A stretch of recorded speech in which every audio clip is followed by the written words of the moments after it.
Hi everyone, and thank you for joining today's webinar. People, employees, staff and colleagues are the reason why businesses tick. Without them, organisations would fail to operate, but staff retention is an issue that few organisations have managed to crack. With workplace culture becoming more prominent in our everyday conversations and the way we operate, now is the time to reflect on the real reasons why staff might be leaving. You don't have to look far to find stories of great talent leaving organisations, or Glassdoor reviews that don't match the exit interviews, or sudden departures from organisations with no warning. At Culture Shift, we've worked with our community to understand some of the reasons why people are leaving their organisations. We've heard from employees of all walks of life about their lived experiences of bullying and harassment, the lack of support, or in some cases, where the support they've received has been at the hands of the perpetrator. We have an amazing lineup of panellists joining us today to speak about the reasons behind the exit interviews and behind the letters of resignation, and fundamentally, the core reasons why people might be leaving your organisation. We have Annette Joseph, the founder of Diverse and Equal, Bina Puri, Digital and Innovation Partnerships Lead at GMCA, and George Bettany, the co-founder of Sanctus.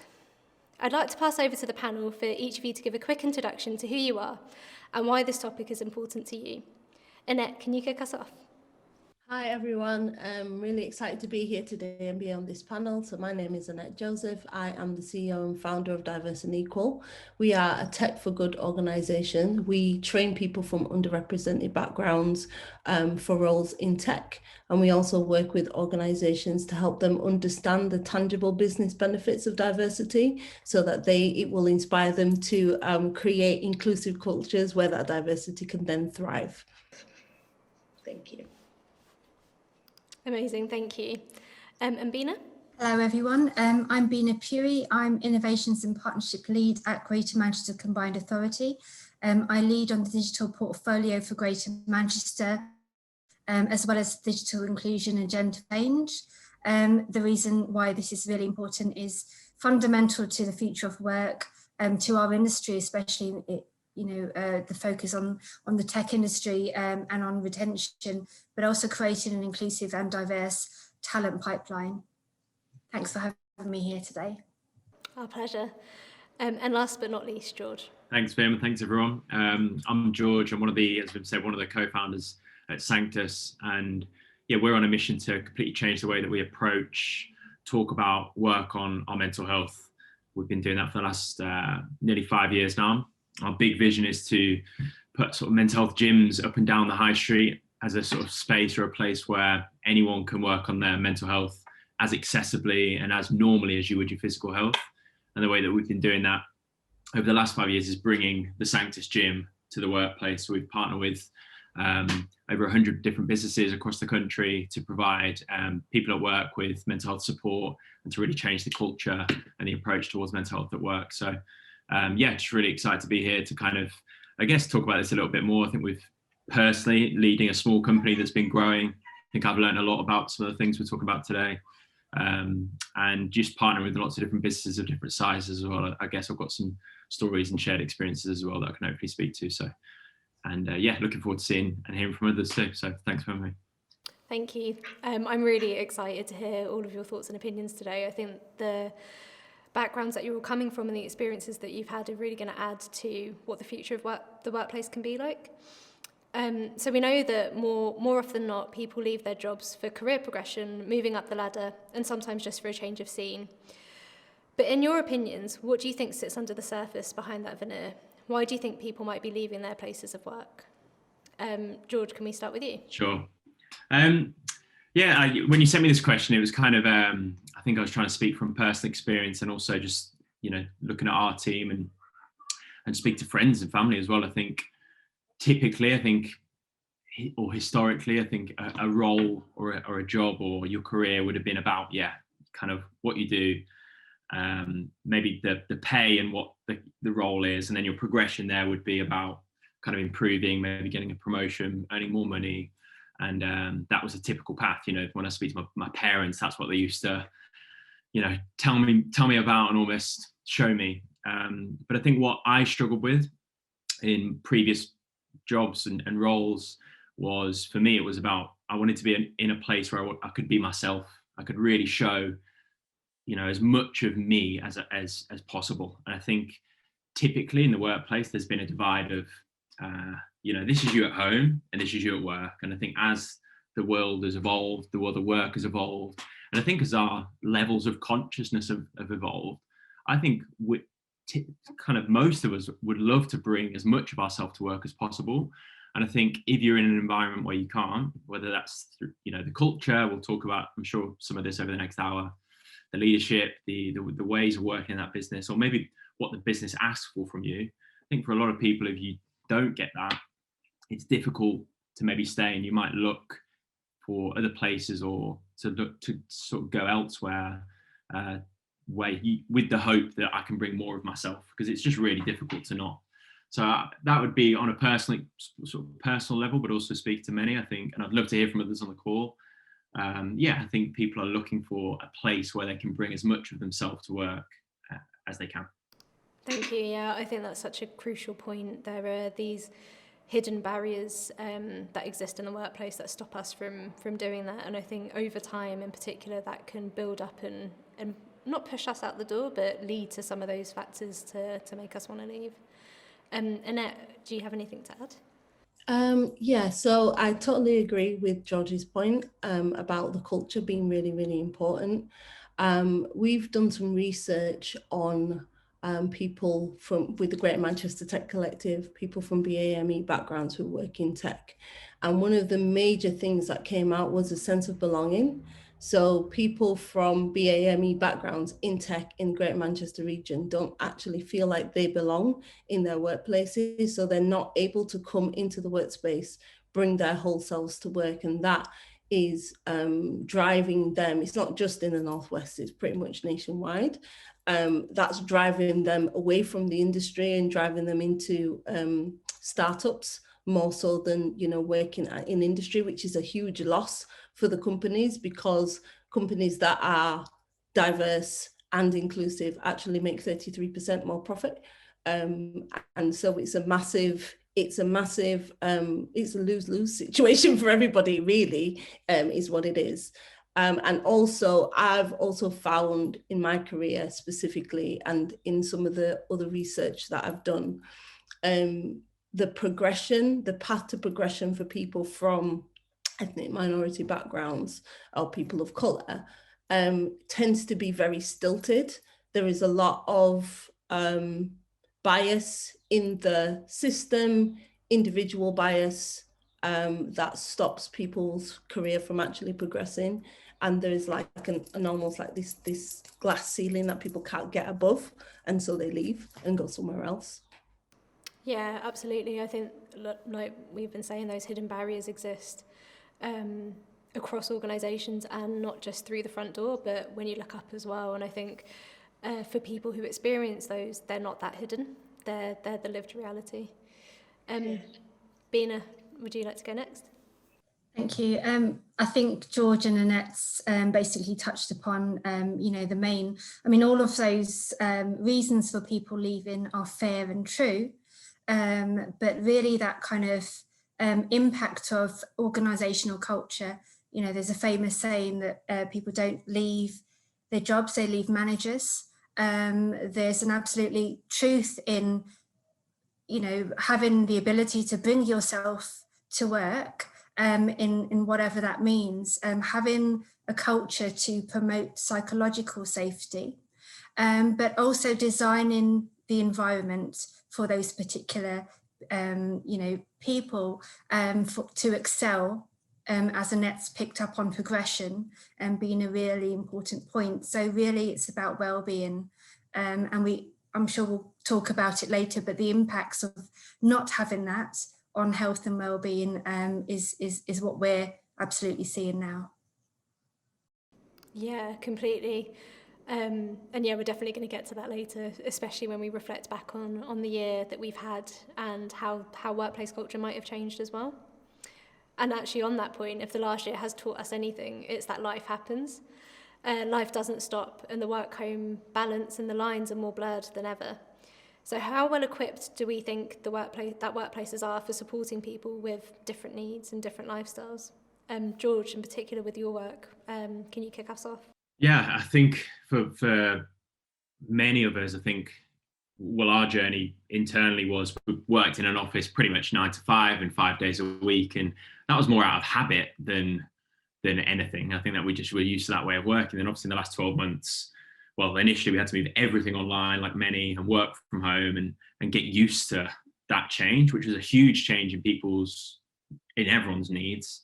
And I think often businesses have stuck to kind of work from home and avoided working in the office and avoided work from home, probably because of trust. I think for many leaders, managers, it's safer if you can see everybody and they're in the office and you can get, so to really trust somebody to work from home is very different. So that was kind of a really big step for people. And a lot of leaders, managers have had to haven't had the choice. They've had to be put in that position, and then they've seen that they can trust their people, because people don't want to sit at home and do nothing really. I think for most of us, we want to have a job where you contribute and create something or work towards something. So I think that's shown a huge sort of, to many, I think, proved a lot of people wrong, that you can trust your people to work from home, which has been massive. And then the second thing for me was, I think for me personally as a leader, seeing people's homes on a Zoom call and actually seeing where they live, and then seeing kids on the screen that are running around. And I think it's given me a much deeper appreciation of, I've only ever seen my team, their work self in the office. So actually seeing someone's home environment and really having more empathy for that, I think has helped me understand actually if people need sort of time at the end of the day, whether it's the school run or more flexibility around their working environment. We've had people on the team that have changed their living situation because they've had to. And I've actually seen their living situation, whether it's in a small one-bed flat that they're working on their ironing board, and I can visually see it, and it's just been really different for me. So I think what I'm really interested in is we were kind of almost forced into that position like many, and then I think we've had to adapt and hopefully listen to our people and make changes. So for a lot of businesses that have been really new, I'm really interested in, I think, going back into what our new work will be. I'm kind of like anxious about that and unsure about how.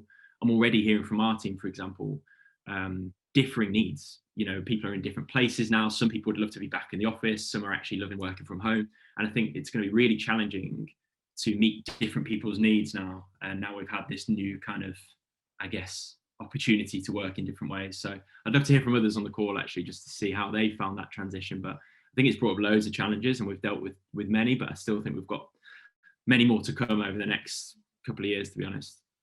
Yeah, and I think alongside with the changes we've had to see in the office and moving to working from home, there's been this reassessment of what home is and where we want home to be. And, you know, across the UK, we've seen people moving out of cities or into suburbs or closer to where they grew up, and what that means for the future of work and office spaces and everything as well.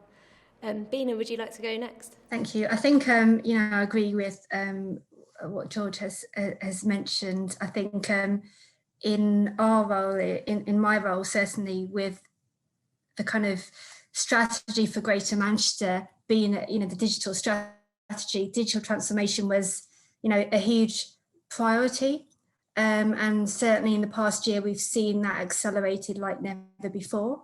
But we've also, and while some have championed that in industry, we've absolutely seen the impact of that in terms of the workplace, in terms of workspaces, in terms of how people are, what people want from work, in terms of kind of how we see ourselves. And I think organisations are still trying to figure out, what they've got in place and whether it's fit for purpose to support employees. And I think that's something that until we probably get into back into the workplace or whatever that kind of hybrid model might be, we can't really kind of say whether organisations are well equipped. And I think this discussion is probably still in some ways at the start, and I would like to see a lot more than what is in place at the minute. And just on that, whilst we've championed productivity with people working from home, there has been a challenge back to organisations saying, actually, this is not fair, working, sort of constantly on Zoom calls. We can't do that, as well as, people are seeing, as George referred to earlier, the humans behind people, the kind of the life behind people, the kind of children, the kind of complexities of people's lives. And having to consider that in terms of how do we support employees, with that work-life balance, the blurred, I'm working on my kitchen table. I'm privileged to have a kitchen table. I know many people are working on ironing boards as or on their beds. So really it's a call to kind of say, well, how you don't see that in the workplace, but you do see the kind of intricacies of people's lives when they're working from home, and how going forward are we to help support people with all of the complexities around them and their lives. Yeah. And just one more point on that, sorry, it's the always on culture. So the always on culture has meant that previous to the pandemic, we've been forced to do more, to catch up beyond working hours. Now that has been taken home. So that has sort of amplified what that always on culture means. You're still getting emails at, whatever time of night. I'm still hearing from people struggling with the overwhelm whilst you're in meetings all day because people think you're not going to be anywhere else, having to sort of catch up with work and other priorities, not to mention the other priorities of life. I think it's an important consideration now going forward in terms of what people want and what people will accept. Definitely. I think as we've moved towards this redefinition of productivity, we've forgotten what it's like to be in an office and to have those 20-minute chats around the coffee table or cup of tea or whatever it was, which are fine when you're in the office, but when you're at home, it's kind of, you've got 20 minutes in your diary, of course I'm going to put a meeting in there to talk about this bit of work or whatever it might be. So you don't get that switch off anymore. Annette, can we go to you next? Yeah, I think at the beginning of the pandemic, that always on productivity was because people were trying to prove themselves. It goes back to what George was saying about employers not trusting their employees. And so everybody was like, I'm working at home, but I'm really working, I'm working. And then as we didn't expect it to last as long as it did, and we almost spoilt the employers with what to expect. And so the employees and employers have we've worked ourselves into a corner, and well-being is immensely important. And that is something that's, as you all said, that it's something that's getting left behind. So I think moving forward, the next phase then, I don't think any employer has got it right. Not that I know of. And I think moving into the new way of working is around listening, because different people's needs are different. Like there's lots of people who are really looking forward to going back into the office, and some of them who actually don't want to do that. So it's like there's going to be there's a lot of nuances around what people's needs are and how we cater to making an environment that works for everyone. There's going to have to be some compromise, but that whole listening piece is going to be really key for everybody, I believe. Yeah, and I completely agree with everything everyone said, as I thought I would on this panel. But we've all mentioned that kind of seeing the reality of our colleagues' lives and what it's like almost behind the scenes of what the day-to-day is like. What impact do we think that's had on workplace cultures in responding to people? So pre-pandemic, you saw the person who walked through the door and then whatever they wanted to speak about. But in the pandemic, we've seen the chaos or the interruptions during calls or, whatever it might be. What do you think the difference is between the workplace culture of before compared to now? Annette, do you mind if we start with you? Yeah, that's fine. I think there's there's two different tales. There's employers who have done this well, and there are employers who have a culture of mistrust and who are still asking for more than what they would get if they were in the office. So those it's completely different the way that people have dealt with this. Like I've seen people who have got young children who are literally working all the hours that God sends. Like they are on a call, the children come to talk to them like, no, I can't do that now. And I think it's really sad because it's the organization's responsibility to make sure that their colleagues' well-being is looked after, that make sure that the employees, that their well-being is looked after. And you can only do that when there is a good work-life split, a good work-life balance. The organizations that are doing better are the ones that see the people behind, the person that walked into the door.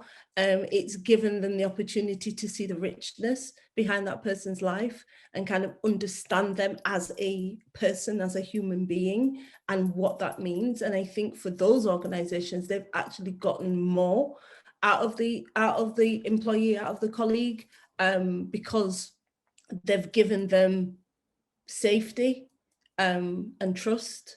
So I think they've actually managed to get more out of that person, more loyalty, definitely probably more retention, because that person says now, right, when I was struggling, this company is treating me well. And I think, yeah, there's definitely a tale. There's two different tales here to be told. Yeah, and we're going to come back onto that safety point really soon, actually. George, can we go to you next on that one? Yeah, I love your point about listening. I just think that's so true. I think, like, for us at the minute, it's not we know we won't be able to please everyone really with but actually creating an environment where everyone can have their voice to contribute, and we really hear it, and then we make a decision in light of people's responses and feedback. I think that's the key, rather than trying to meet everyone, because I think that is really difficult. So I just think that is that's really landed with me. So I just wanted to say that. And I think how it's different now to maybe before in terms of supporting people, and I guess what it looks like. I think what this has done has on a mental health perspective, for example, many in people's sort of individual journey with their mental health typically has been an experience, a moment in your life that typically a very difficult one, that leads to you having to work on or face yourself, or to sort of work on your mental health. And it's typically, whether it's a traumatic event or incident or experience, that might lead to that. And so I think in the last 12 months, everyone has experienced that sort of trauma, essentially, or grief. For example, grief is loss of something. I think we've all lost our previous way of life for a long time. And so everyone has had an experience of grief in the last 12 months. So I think going through that together, I think typically, life events, people experiencing them individually. So for a CEO, for a leader, if somebody has had something happen in their personal life or at home, or something that they're going through, people are going through that individually. And the business typically, on the whole, like, businesses haven't been set up to give people either the support or space to be able to process those things, to help them work through it and then sort of, progress in life. And I guess everybody going through this period of grief, and I think there will be a sort of post-traumatic period where, off the back of this, what will be the longer lasting impact? I just think, like, for example, I've met CEOs the last 12 months that have never experienced their own anxiety before until this year. So although that's been hugely difficult for so many of us, it's also created an impetus and an urgency and a level of empathy for businesses to actually think, how do we now I've experienced that for the first time, what on earth am I 1,000 employees experiencing? I think going forward, I just really hope, I feel optimistic that leaders will have more empathy for that. When I look at a lot of the businesses that we've partnered with over the last few years, typically it's been a CEO or leader that has had an event in their life that has led them to having experiences of their own mental health, and that has led to them creating sort of support in that workplace and building on that. So I just hope that this sort of period will lead to that, and sort of creating spaces, and support and cultures and environments that give people the time, the support, the space to be able to process not just this, but other events in their life that we all go through. And we don't have a choice with so many things that happen to us in our lives. And it's about how does a business support you through those things. So yeah, I hope that it's different going forward as a result of the last 12 months. Oh yeah, my hope is strong in that, because I agree that shared empathy can lead to really positive things, but then it also needs to be the recognition that people deal with it differently. And one of the things that I think we also need to be aware of is where we put our expectations on someone else. So I managed to get through it and carry on working and do my 9 to 5 without any barriers or whatever it might be. Therefore, I expect everyone else to be the same. There's that tension of understanding the empathy, but also understanding the difference and different ways of working. Bina. I mean, I think Annette and George has already kind of said it quite eloquently, but, systems have been shaped by the majority, and up until now, the systems that are in place, the support mechanisms, have been shaped by the majority. And therefore, if you've ever been an other, you're really seeing the impact of those systems now, as you were before, but really I think because the majority is also sharing an experience of this working from home, what the impact has on well-being, on personal well-being, on the impact on intrusion in terms of your life, people are seeing things in a different way.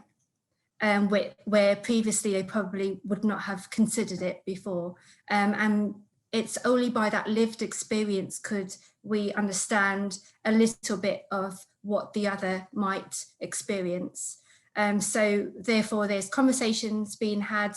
I know sometimes it feels like buzzwords when we talk about diversity, when we talk about inclusion, when we talk about privilege, it feels like people are talking about those words, but not necessarily understanding the meaning behind them and what the impact is really behind them. So back to Annette's point on listening, the impact of listening is understand we're listening with our own perspective, we're listening with our own background, our own privileges, our own lived experience.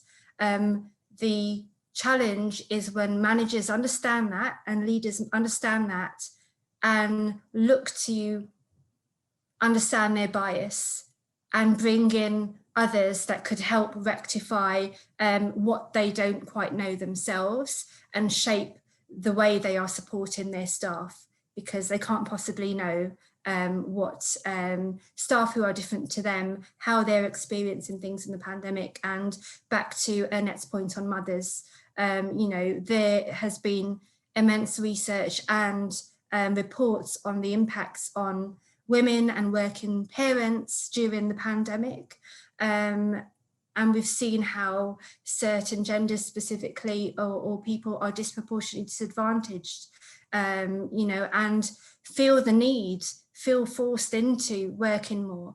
There's an aspect there on social mobility as well, the issue of trust on if you've always been seen as the other, you find that you're working harder, you're working more, because you have to sort of prove your place in a role that you've gone for, and that also comes into the point on progression, recognising talent and retention is really recognising the quality of the value of your staff and what they bring to the table, opening up spaces for them to come to the table, but making sure that they're seen and that they're heard. So I think there's lots of work to be done. The pandemic has opened up conversations.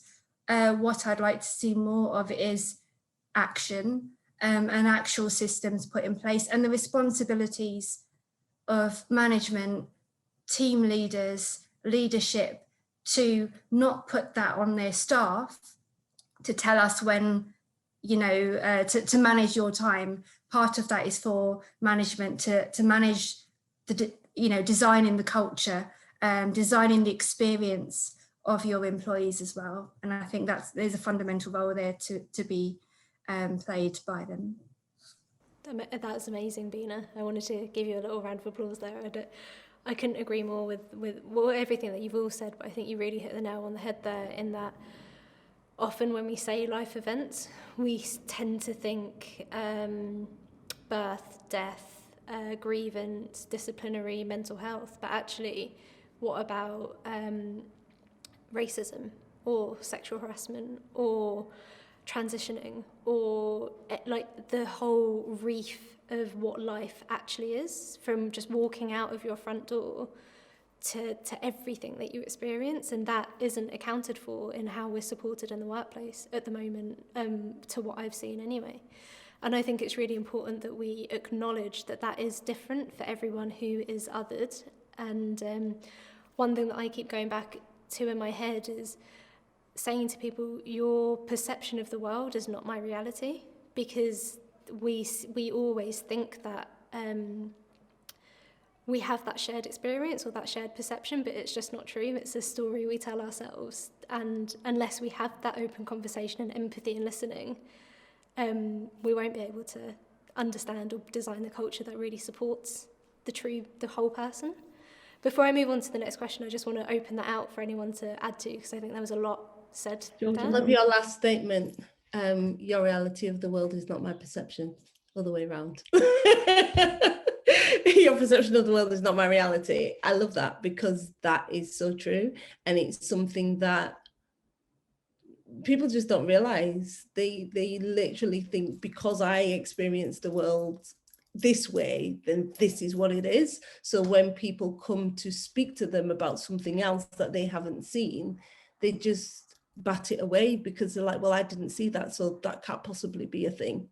When I'm doing workshops, I typically talk about electricity. You plug something in the wall and the electricity comes out, you can't see it, but you know that when you plug it in the wall, the thing's going to come out. So just because you haven't seen something, that doesn't mean to say that it doesn't exist. I love that. I just want to pick up on that point as well, on, as a woman in tech, when I started my career, it was in the games industry. I started off as a kind of university graduate.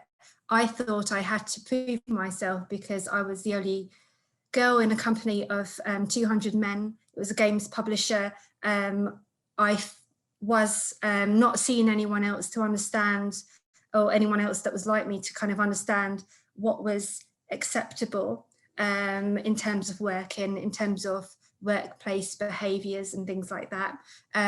But I wanted to pick up at the point on imposter syndrome, because it doesn't just exist with genders, it exists with, across many different kind of intersectional aspects. And I think that's a really important point, because there's immense work, networks and groups to be that safe space, to help people build confidence in themselves where they've been pushed down by society, but also the workplace. And I think I just wanted to kind of pick up on that point there, and as you say, Vim, on privilege.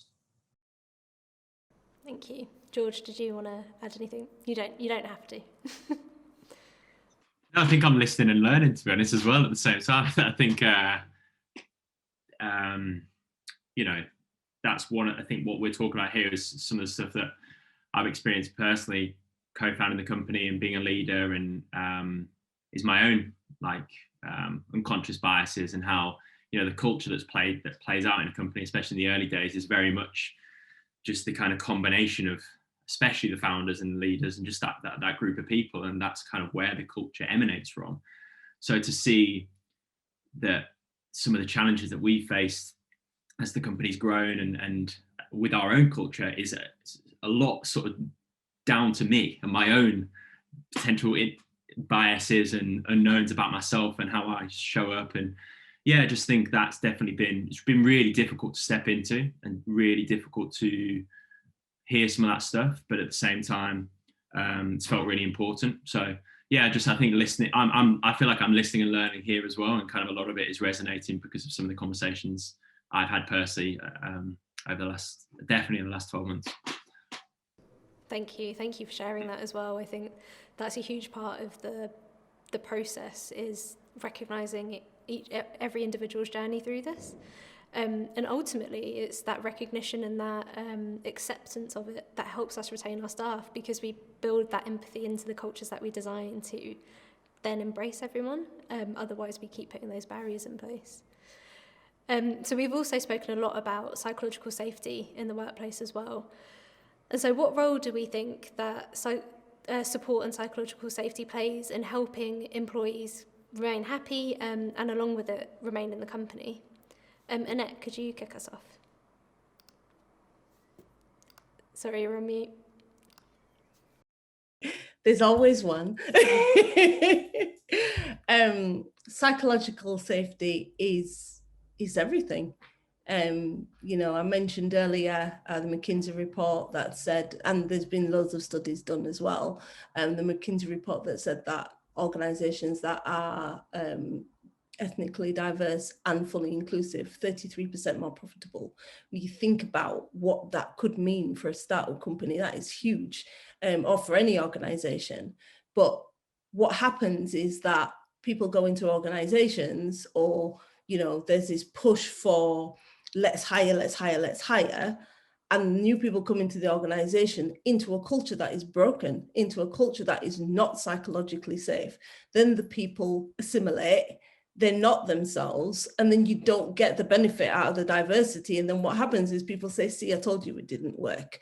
And so they don't get the safety. And then another thing that happens is, because the narrative around diversity is wrong in the culture in and of itself, people see people from diverse backgrounds, specifically people from different ethnicities, and they'll see somebody come into a role, and because of the way that our society is set up, and because of the implicit racism that is in the media and education system, they'll come into a role and people will say to them, their co-workers will say to them, you only got this job because you're Black, or you only got this job because you're Asian, or you only got this job. And that, it's like, people on the call might hear it and go, oh my God, that's awful. But that is so common. It is so common, a tale. Like, pretty much every Black person, every Asian person that I know has been told that at one point during their career when they got into a new role.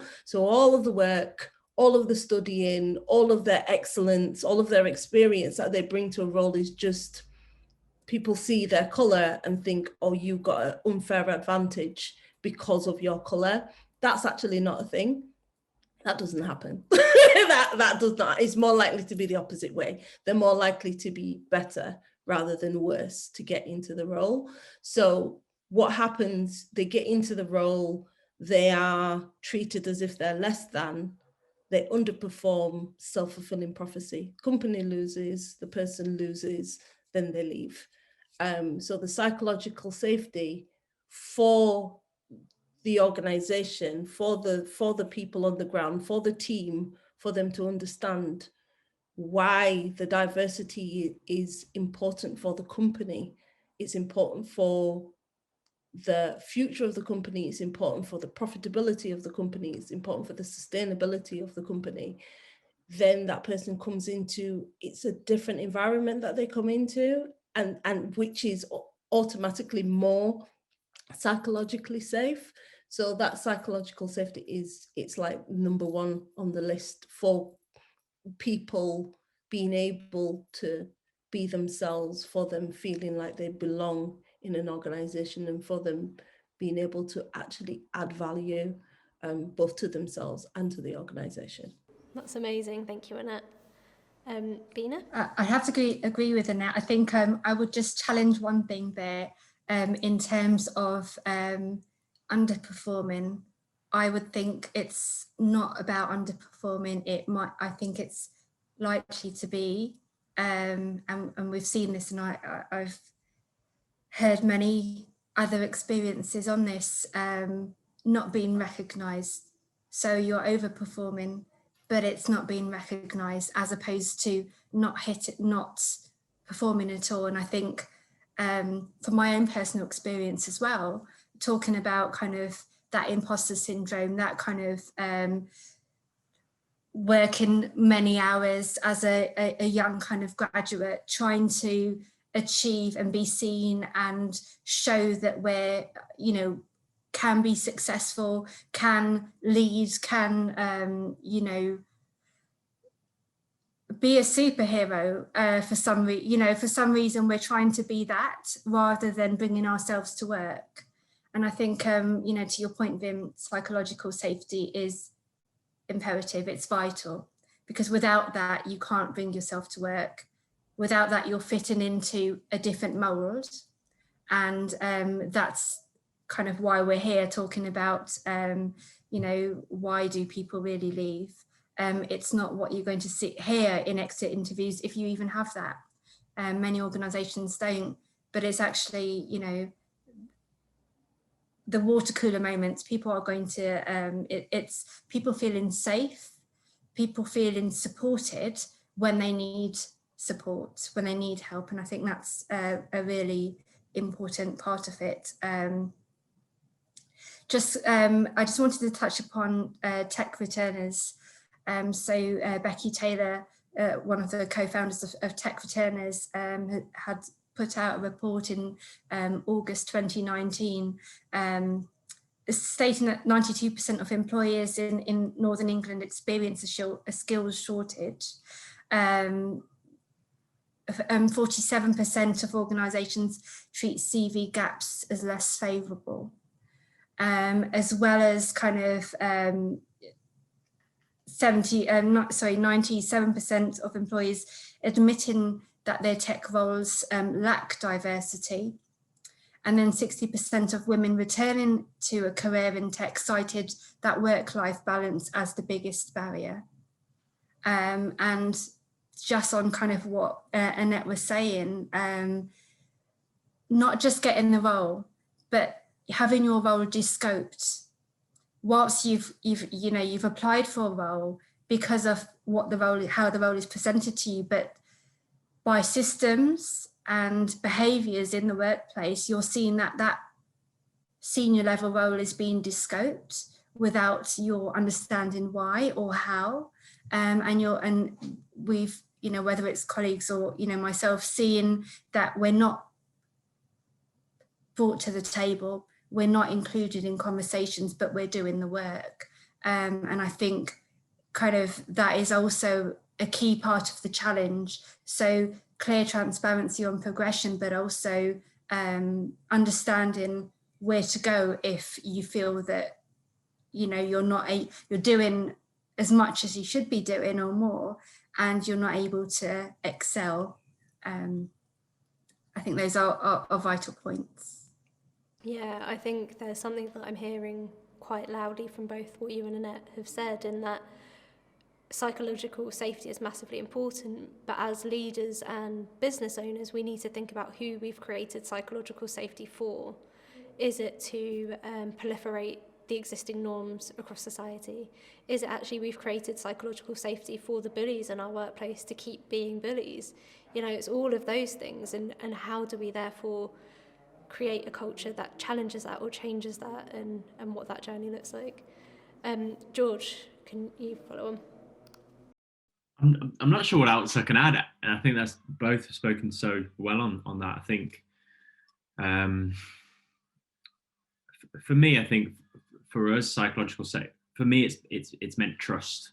So there's been, I feel really drawn to speak to personal experience of me as a leader in like the Sanctus as a company, but yeah, there's been periods of time where the team have really, I'd say, trusted me as the co-founder. There's been periods of time where my actions and what I've said, I've done, and I followed through on, and I've built that trust. But then to be really honest, there's definitely been periods of time where I've lost that trust, whether it's a decision I've made or an action that didn't quite make sense or didn't make sense.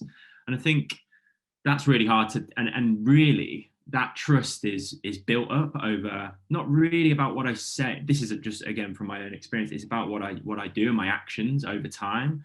and, on that moral compass of if it feels right to people. And I think those actions essentially develop trust with people, and as a result they feel safer around me and within the company to either be more honest and open with me, to speak more openly, to bring more of themselves, to be more vulnerable. And so that's that. I just wanted to share that experience. I think that has been really difficult, really challenging, and especially when the trust hasn't been there, and we've had to sort of work on that and really step into that.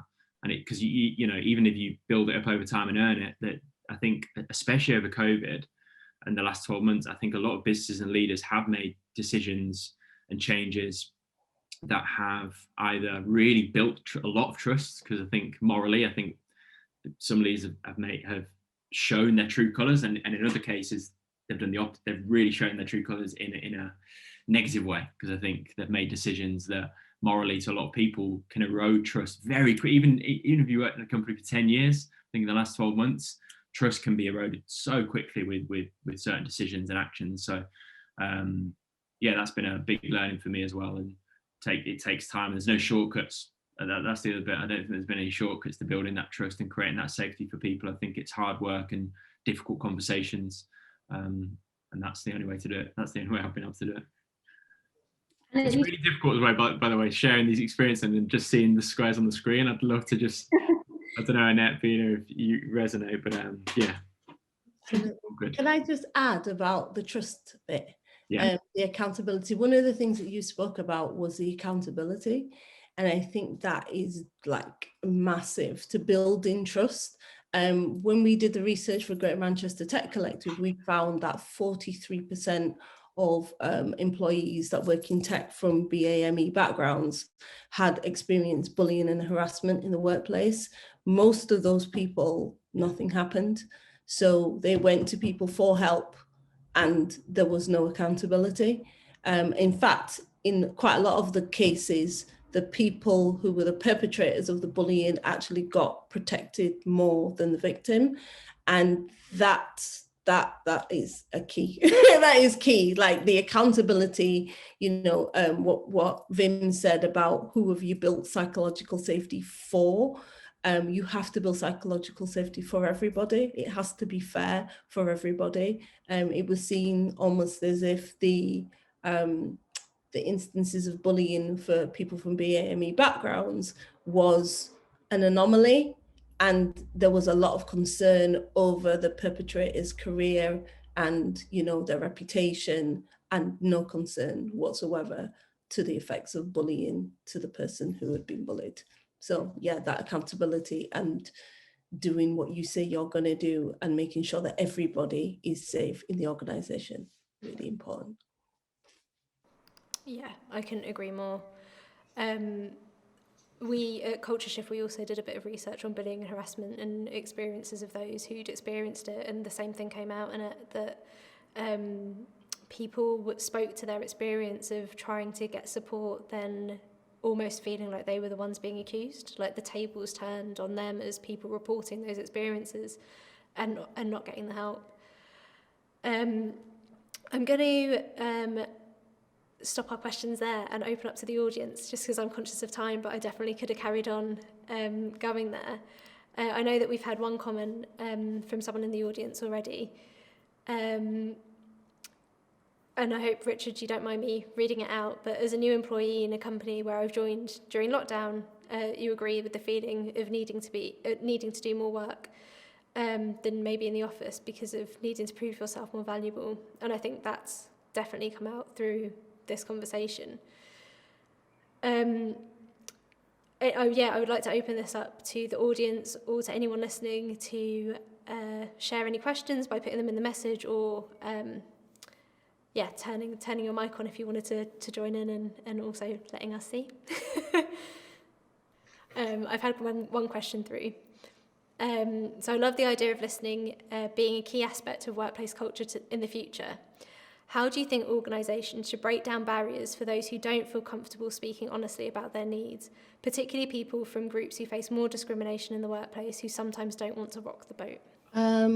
Anonymous surveys are a really good way to do it, and also bringing in a third party, because a lot of the times if you are asking questions, people can be identified through those questions even though you're not asking for their name. So if it's a third party that's handling the data, then it just gives people it just makes them feel a little bit more secure that they can speak their mind and they perhaps wouldn't be identified.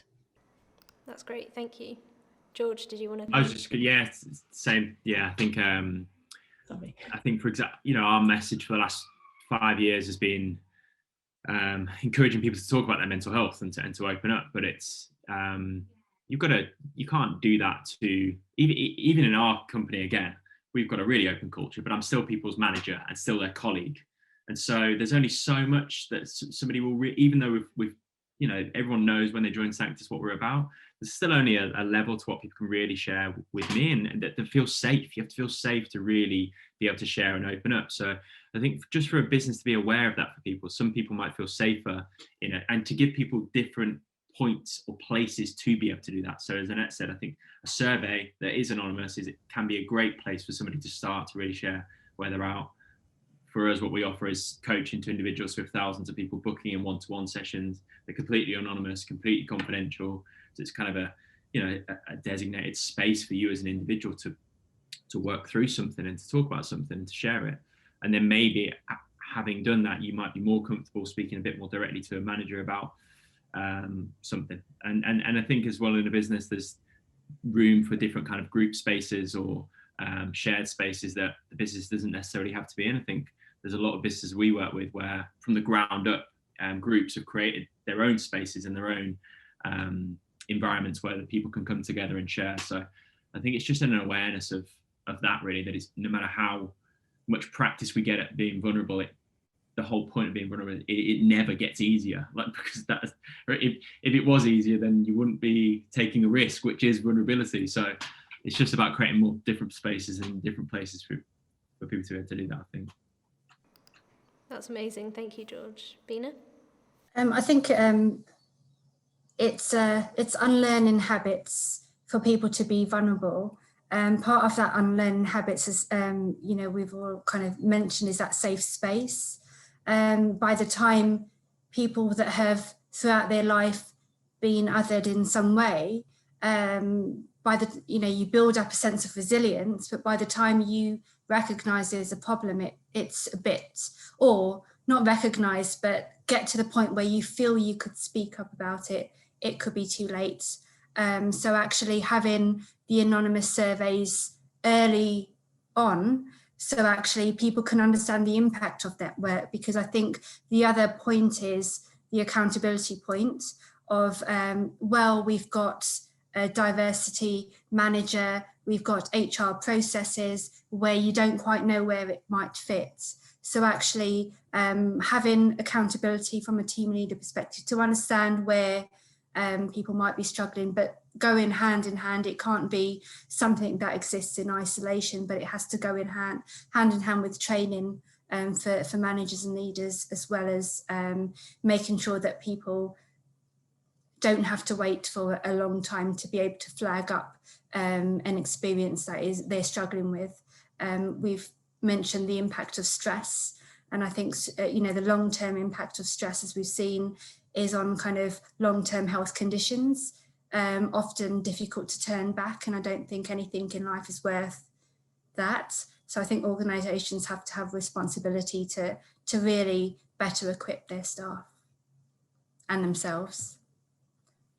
Yeah, and remembering that leadership is a part of the staff as well, part of the employee base.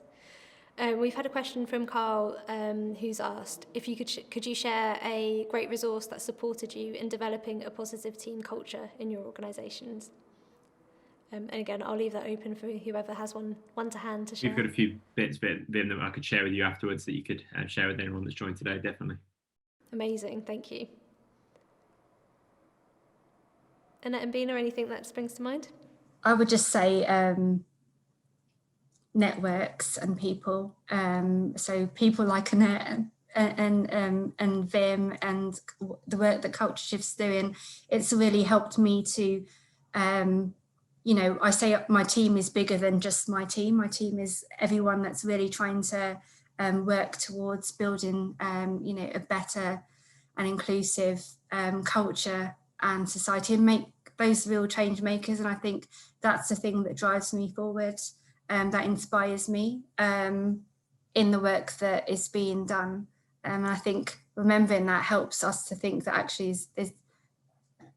there's support out there, and there's great people out there that are that support too. Thank you. I would say definitely bias training. I call it unconscious bias. Sometimes it is, sometimes it isn't.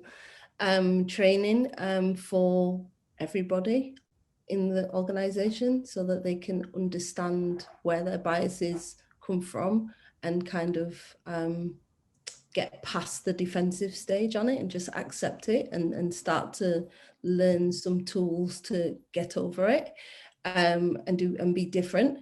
And also because I work in tech and I'm a delivery manager, retrospectives. Retrospectives are like the best thing ever. And if you've got a really good team culture, which you should have, and a retrospective can be totally honest, you're not going to get a better mechanism for a great culture than that. A regular review on where you are, what you're doing, what's working, what's not working. That's what it needs, really, all the way through the organisation. That's amazing, thank you. I am going to close it there. We have had a couple of questions come through, which I might send to you afterwards, if you wouldn't mind just jotting down some thoughts in response to them. I'll make sure I've copied and pasted those before we close the event. But I would like to say thank you to all of you for joining, everyone that's listening today, but a special thanks to George, Annette and Bina for being so open and honest and humble in your approach today and the vulnerability that you've shared through the panel. It's been amazing listening, and I feel very inspired to go out and hopefully create some positive change as we come out of lockdown and into a different type of the future of the workplace. So thank you all. Thanks so much, Rim. Thank you, everyone. Thanks. Thank you.